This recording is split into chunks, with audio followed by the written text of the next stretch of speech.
इस वक्त police parade ground में मौजूद है और कुछ ही देर में जनसभा को संबोधित करेंगे। वीडी शर्मा को आपने सुना। और बात करें अगर मुरैना लोकसभा सीट, जानकी की, श्री राम जानकी की, बाबा पटियावाले की, बाबा पटियावाले की।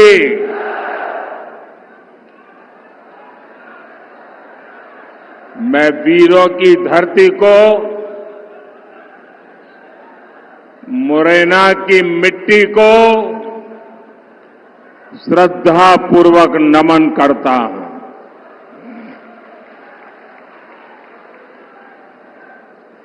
मुरैना ने हमेशा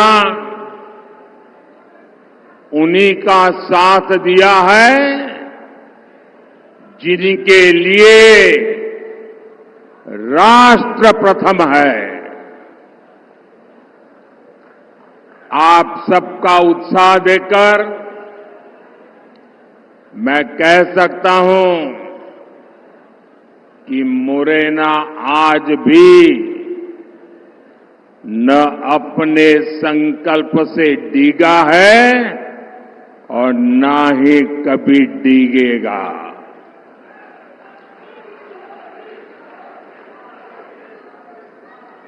मुरैना ने मन बना लिया है। फिर एक बार, फिर एक बार, फिर एक बार। साथियों, एमपी के लोग जानते हैं कि समस्या से एक बार पीछा छूट जाए तो फिर उस समस्या से दूर ही रहना चाहिए। कांग्रेस पार्टी ऐसी ही विकास विरोधी एक बहुत बड़ी समस्या है। चंबल के लोग कांग्रेस का वो दौर कैसे भूल सकते हैं। कांग्रेस ने चंबल की पहचान खराब कानून व्यवस्था ऐसे क्षेत्र के तौर पर बना दी थी। उस दौर में कांग्रेस ने एमपी को देश के बीमारू राज्यों की लाइन में खड़ा कर दिया था। भाइयों और बहनों, भाजपा की सरकार ने कांग्रेस के बनाए गड्ढों को भरने के बाद एमपी और चंबल को नई पहचान दिलाई है, गौरवपूर्ण पहचान दिलाई है। भाजपा सरकार में चंबल, काली सिंध, पार्वती लिंक परियोजना से सिंचाई की समस्या दूर होगी। पानी की समस्या को दूर करने के लिए हम मुंदरी बांध जैसे प्रोजेक्ट पर काम कर रहे हैं। करीब 2,500 करोड़ रुपए की लागत से बना ग्वालियर श्योपुर रेलवे ट्रैक हो, आधुनिक इंफ्रास्ट्रक्चर के ऐसे अनेक काम इस क्षेत्र की तस्वीर बदल रहे हैं। यहां लेदर पार्क भी विकसित किया जा रहा है। हमारे साथी ज्योतिरादित्य सिंधिया जी की देखरेख में ब्रांड ग्वालियर को भी मजबूत किया गया है। भाजपा सरकार में हुए विकास को भिंड, मुरैना, ग्वालियर के वो लोग और ज्यादा अनुभव कर रहे हैं जिन्होंने कांग्रेस का वो काला दौर देखा है। 4 जून के बाद हमारे तेज तर्रार मुख्यमंत्री मोहन यादव जी के नेतृत्व में मध्य प्रदेश का विकास और स्पीड पकड़ने जा रहा है।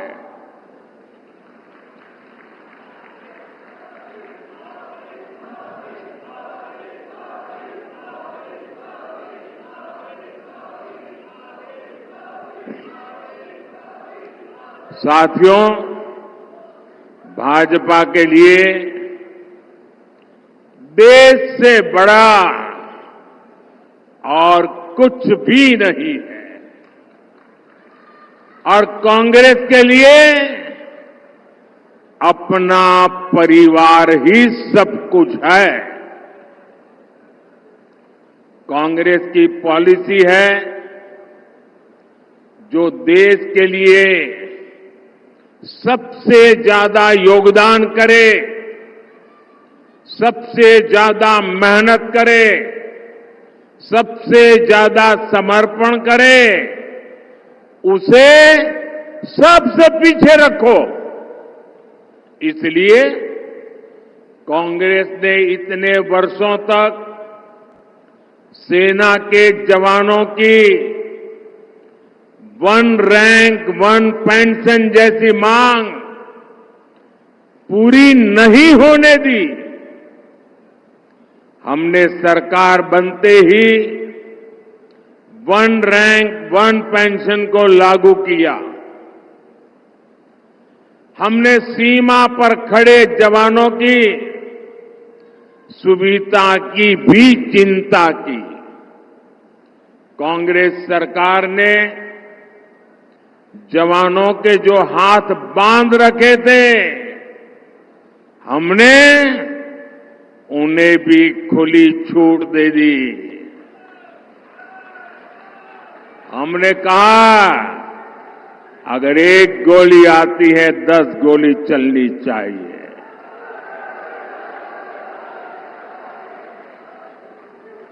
अगर 1 गोला फेंकते हैं तो 10 तोपें चल जानी चाहिए। भाई और बहनों, आज हम देश में लाखों स्वयं सहायता समूहों के जरिए महिलाओं की मदद कर रहे हैं।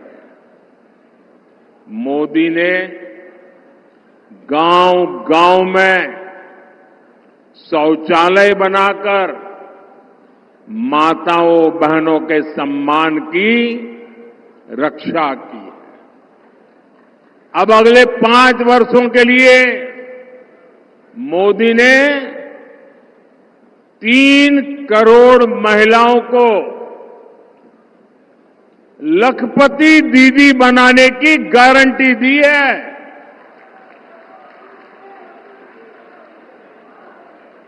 3 करोड़ महिलाएं जब लखपति दीदी बनती है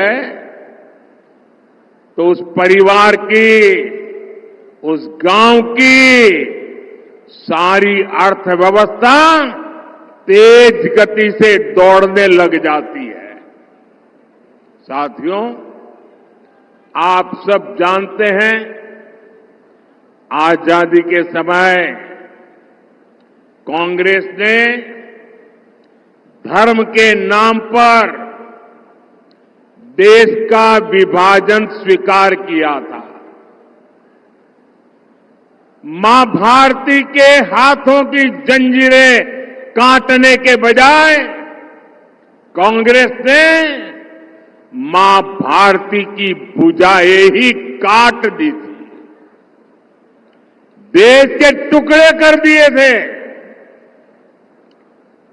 लेकिन कांग्रेस सुधरने को तैयार नहीं है। कांग्रेस को लगता है यही उसके फायदे का रास्ता है, यही उसके फायदे के लिए सरल रास्ता है। आज एक बार फिर कांग्रेस कुर्सी के लिए छटपटा रही है। अब कुर्सी पाने के लिए भांति भांति के खेल खेल रही है।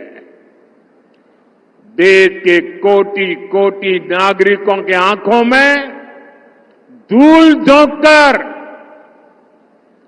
सत्ता हथियाने के लिए आपके भविष्य को बर्बाद करने पर तुली हुई है। ये लोग फिर से धार्मिक तुष्टीकरण को मोहरा बना रहे हैं। साथियों, कर्नाटका में कांग्रेस सरकार का राज है और उन्होंने क्या पाप किया है, आप हैरान हो जाओगे। मुझे बताइए कि आपके गांव में कोई आकर के कह दे कि भाई इस गांव में सारे के सारे लोग अब ये नहीं ये हो गए, तो आपको मंजूर होगा क्या? कांग्रेस सरकार ने कर्नाटका में जितने भी मुस्लिम समाज के लोग हैं, उच्च वर्ग के होंगे, धनी होंगे, व्यापारी होंगे, उद्योगपति होंगे, न्यायमूर्ति होंगे, कोई भी होंगे, बस सिर्फ वो मुसलमान होना चाहिए। अगर वो मुसलमान है तो उन्होंने रातों रात एक कागज निकालकर हस्ताक्षर करके उन सबको ओबीसी घोषित कर दिया। अभी ओबीसी घोषित कर दिया तो बहुत बड़ा तूफान हो गया। यानी वहां कांग्रेस ने शिक्षा और सरकारी नौकरी में पहले जिन ओबीसी लोगों को आरक्षण मिलता था, उस ओबीसी समाज में इतने सारे नए डाल दिए कि ओबीसी समाज को जो आरक्षण मिलता था वो उनसे छीन लिया, चोरी छुपी से छीन लिया। और जो मुसलमानों को नया ओबीसी बना दिया था, गैर कानूनी तरीके से बना दिया था, संविधान के विपरीत बना दिया था, बाबा साहब आंबेडकर की भावना के विरुद्ध बना दिया था, उस मुस्लिम समाज को ओबीसी को जो मिलता था वो लूट करके उनको दे दिया। आप सबको मालूम है, जब देश का संविधान बना महीनों तक माथापच्ची हुई, चर्चाएं हुई, देश के गणमान्य लोगों ने चर्चाएं की। बाबा साहब आंबेडकर में उन चर्चाओं के आधार पर संविधान को लिखा गया और सबने सोच समझ करके तय किया कि देश की एकता अखंडता के लिए देश का संविधान किसी भी सूरत में धर्म के आधार पर आरक्षण नहीं देगा। बाबा साहब आंबेडकर ने कहा धर्म के आधार पर आरक्षण नहीं दिया जा सकता और इसलिए कांग्रेस ने धोखेबाजी की, पिछले दरवाजे से किया, खुद बाबा साहब आम्बेडकर की पीठ में छुरा भोंक दिया। लेकिन वोट बैंक और तुष्टीकरण में डूबी कांग्रेस कर्नाटका का यही मॉडल पूरे देश में लागू करना चाहती है। साथियों, कांग्रेस दलितों का, पिछड़ों का, आदिवासियों का हक छीनने का षड्यंत्र लंबे समय से कर रही है। 19 दिसंबर 2011 को जब उनकी सरकार थी, तब की कांग्रेस की केंद्र सरकार धर्म के नाम पर आरक्षण देने का एक मुसद्दा, एक नोट कैबिनेट में लेकर आई थी। इस कैबिनेट नोट में एक कहा गया था कि ओबीसी समाज को जो 27% आरक्षण मिलता है, मंडल कमीशन के अनुसार जो आरक्षण मिलता है, उस आरक्षण का एक हिस्सा काट करके 27% में से एक टुकड़ा काट करके मजहब के नाम पर दिया जाएगा। सिर्फ 2 दिन बाद 22 दिसंबर 2011 को इसका आदेश भी निकल दिया गया। बाद में आंध्र प्रदेश के हाई कोर्ट ने कांग्रेस सरकार के इस आदेश को रद्द कर दिया। ये सुप्रीम कोर्ट में गए, लेकिन राहत नहीं मिली। तब 2014 में कांग्रेस ने घोषणा पत्र में लिखा कि धर्म के आधार पर आरक्षण देने के लिए कानून बनाना पड़े तो कानून भी बनाएंगे। तो 2014 में ओबीसी समाज जग गया, दलित समाज जग गया, आदिवासी समाज जग गया और उन्होंने तय किया कि ये लोग तो अगर ये करेंगे तो हमारी तो आने वाली पीढ़ियां बर्बाद हो जाएगी, हमारे सपने चूर चूर हो जाएंगे। और उसके बाद इस समाजों ने एक होकर के कांग्रेस के सपनों को मिट्टी में मिला दिया, उनको सत्ता से बाहर कर दिया। फिर भी सुधरने को तैयार नहीं है। अब ये वो अधूरा काम पूरा करने के लिए फिर से नई चाल चलने लगे हैं। कांग्रेस की चली तो यहां मध्य प्रदेश में जो हमारे कुशवाहा भाई बहन हैं, गुर्जर भाई बहन है, यादव भाई बहन है, गडरिया भाई बहन है, धाकड़ प्रजापति समाज हो, ऐसे सब समाज को जो आरक्षण मिलता है, जैसे हमारे यहां कुमार, तेली, माझी, नाई, सुनार समाज, ऐसे समाजों को जो आरक्षण मिलता है,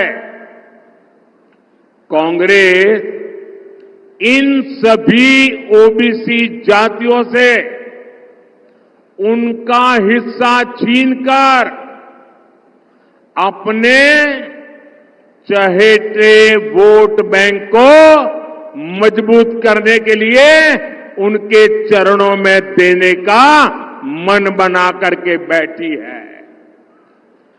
आप मुरैना के लोग मुझे बताइए,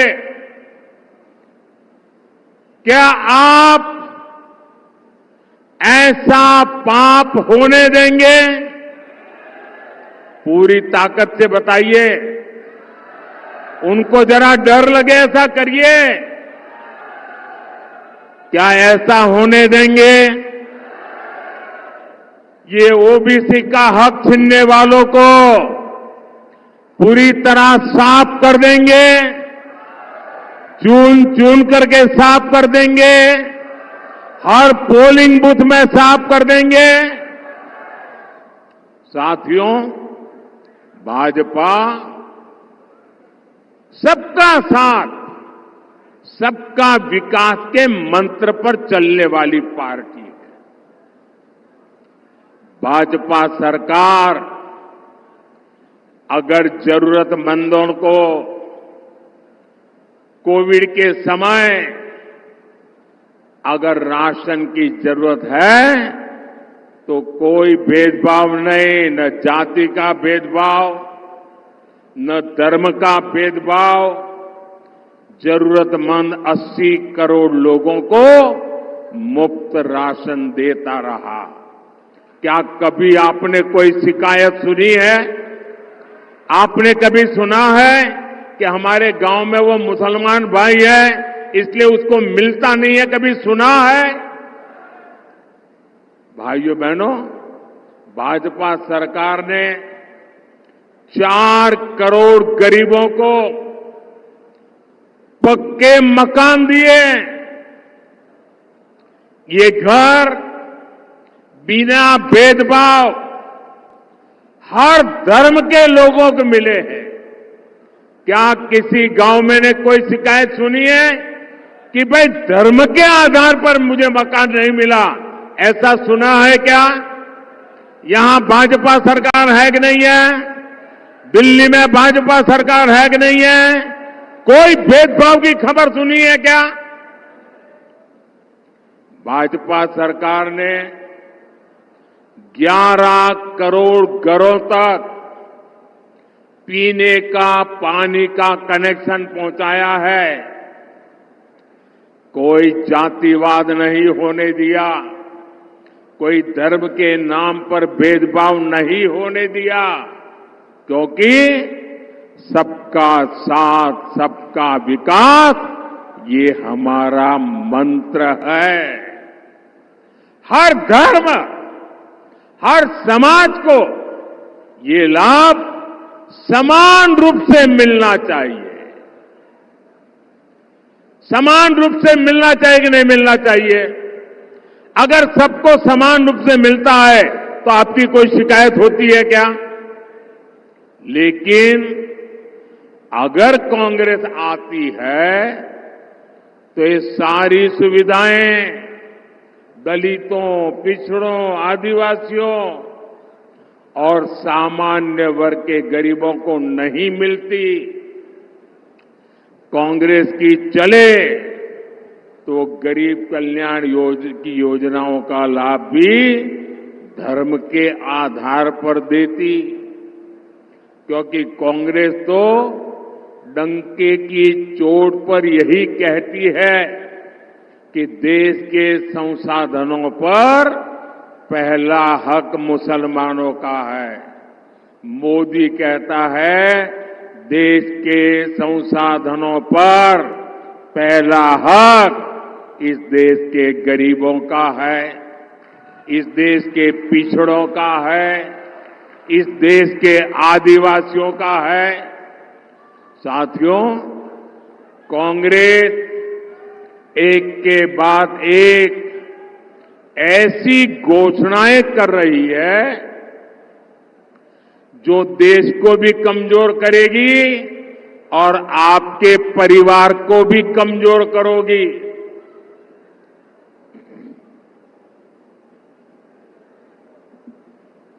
आपने सुना होगा इन दिनों कांग्रेस के शहजादे, अब आजकल वो जरा इतने चिंतित है कि आए दिन उनको मोदी का अपमान करने में मजा आता है। मोदी के लिए भला बुरा कहना उनको मजा आ रहा है। वो कुछ भी बोलते जा रहे हैं और मैं देख रहा हूं सोशल मीडिया में, टीवी में बहुत सारे लोग चिंता जताते हैं कि भाई ये भाषा अच्छी नहीं है। ऐसी भाषा देश के प्रधानमंत्री के लिए बोलना ठीक नहीं है, ऐसा लोग सोशल मीडिया में कहते हैं।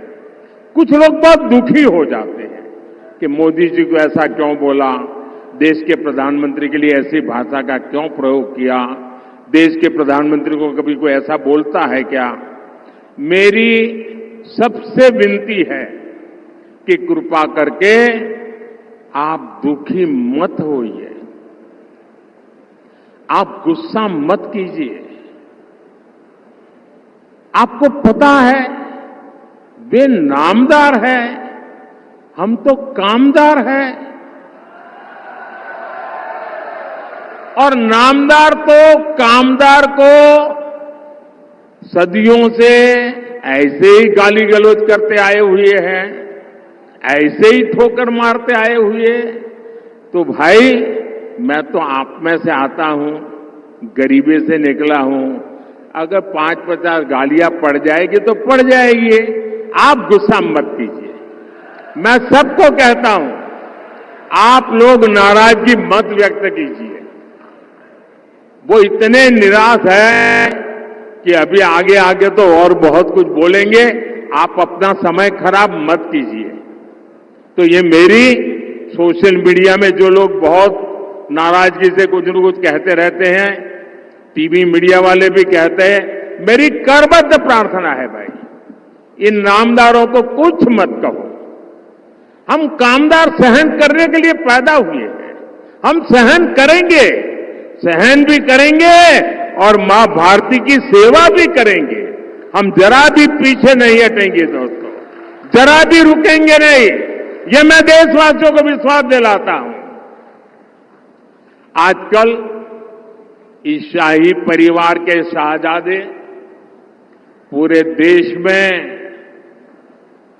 बढ़ चढ़कर के कह रहे हैं, अब आपकी संपत्ति का एक्सरे होगा, एक्सरे। और आपकी अलमारी में क्या पड़ा है, किसी माता बहन ने कुछ बचत अनाज के डिब्बे में अगर दबा करके रखी है, एक्सरे करके खोजा जाएगा। लॉकर में क्या पड़ा है, एक्सरे करके खोजा जाएगा। आप जो कमाई करते हैं, हमारी माताओं बहनों के पास जो स्त्री धन होता है, जो स्त्री धन बहुत पवित्र होता है, कोई उसको हाथ नहीं लगाता है, कोई उसको छूता नहीं है। मंगलसूत्र हो, छोटा मोटा सोना चांदी का गहना हो, इसे पवित्र माना जाता है। कांग्रेस उसे जब्त करके अपनी वोट बैंक मजबूत करने के लिए उसे बांटने की सार्वजनिक घोषणा कर रही है, मैनिफेस्टो में बता रही है। और मैंने तो पहले दिन कहा था कि इनका मैनिफेस्टो पूरी तरह मुस्लिम लीग की सोच का ही प्रतिबिंब है।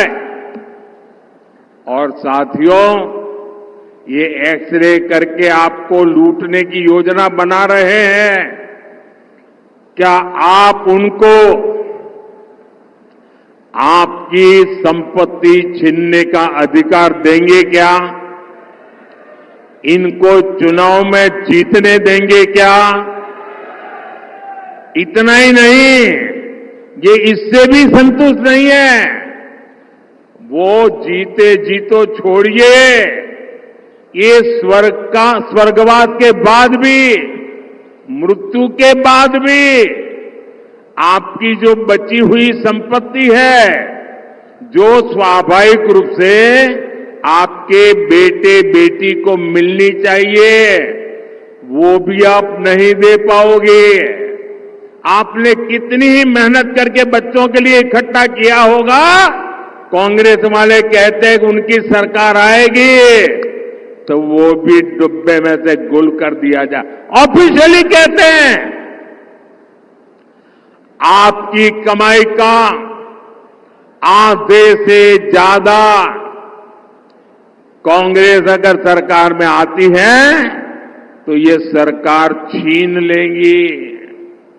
और इसलिए कांग्रेस आप पर इनहेरिटेंस टैक्स, आपकी विरासत पर टैक्स लगाना चाहती है।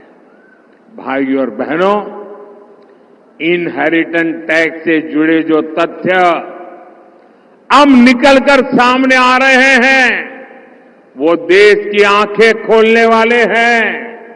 जरा ध्यान से सुना जाए, आप भी ध्यान से सुनिए और मेरे देश के दिग्गज पत्रकार भी जरा सुन ले, मीडिया वाले भी सुन ले, और उनकी जो इकोसिस्टम है ना, जो हर दिन मोदी के बाल की खाल उतारने में लगी हुई है, वो भी जरा सुन ले कान खोल करके।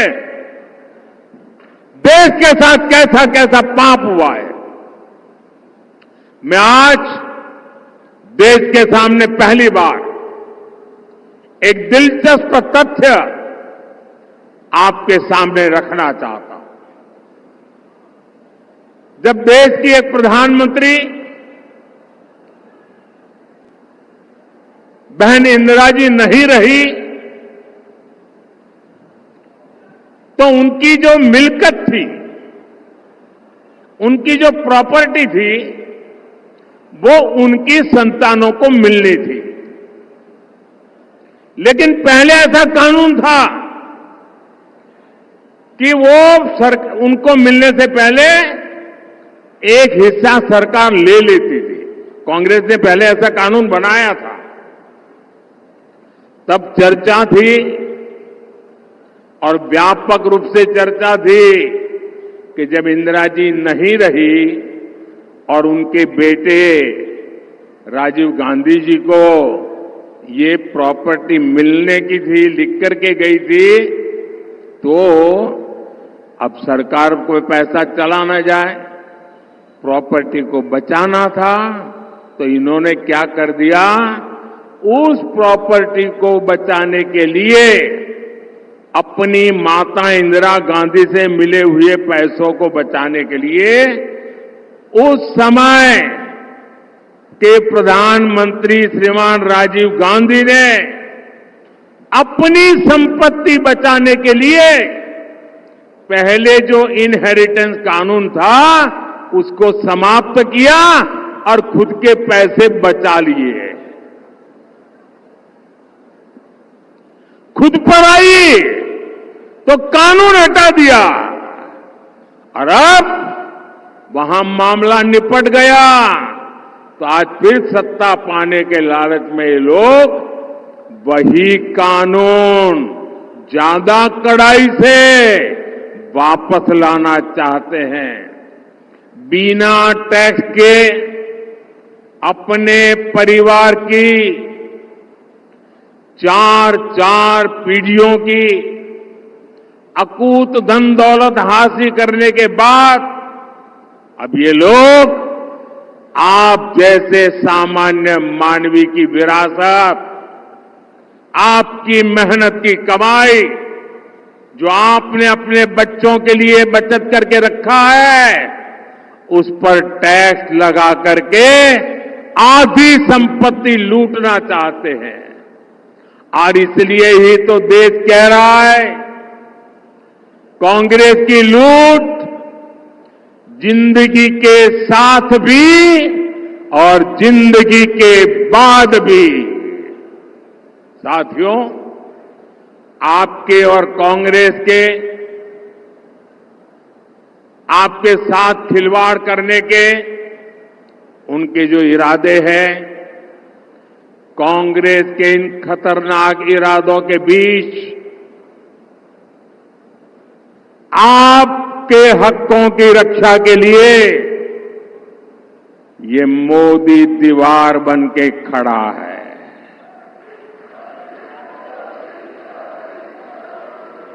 ये गाली गलौज इसलिए हो रहा है क्योंकि मोदी 56 इंच का सीना तान करके खड़ा हो गया है।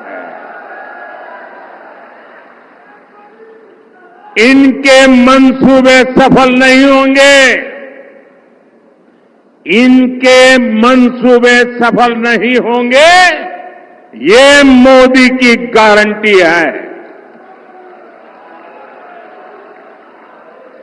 लेकिन इसमें आपकी भी बड़ी भूमिका है। मुरैना से संगठन में मेरे साथ जिन्होंने वर्षों तक काम किया, जब मैं संगठन महासचिव हुआ करता था तब हमारे शिव मंगल जी यहां महासचिव हुआ करते थे। ऐसे मुरैना से हमारे शिव मंगल सिंह जी तोमर, भिंड से हमारी बहन संध्या राय और ग्वालियर से हमारे साथी भरत सिंह कुशवाहा जी 7 मई को इनको जितनी ज्यादा संख्या में वोट मिलेंगे मोदी उतना ही मजबूत होगा। आपका एक एक वोट मोदी को जाएगा। कमल पर आप बटन दबाएंगे, आपका वोट सीधा सीधा मोदी को जाएगा। और इसलिए मोदी आज आपसे आशीर्वाद मांगने आया है। मोदी आपसे कमल के निशान पर बटन दबाने के लिए प्रार्थना करने के लिए आया है।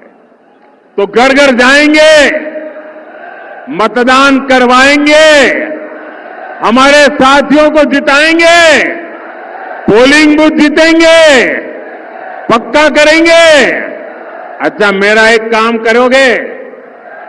मेरा आपसे अनुरोध है कि आप घर घर जाकर के ये भी कहना कि मोदी जी आए थे और मोदी जी ने आपको प्रणाम कहा है। मेरा प्रणाम पहुंचा देगा? मेरा प्रणाम पहुंचा दोगे? बोलिए मेरे साथ, भारत माता की, भारत माता की, भारत माता की। बहुत बहुत धन्यवाद।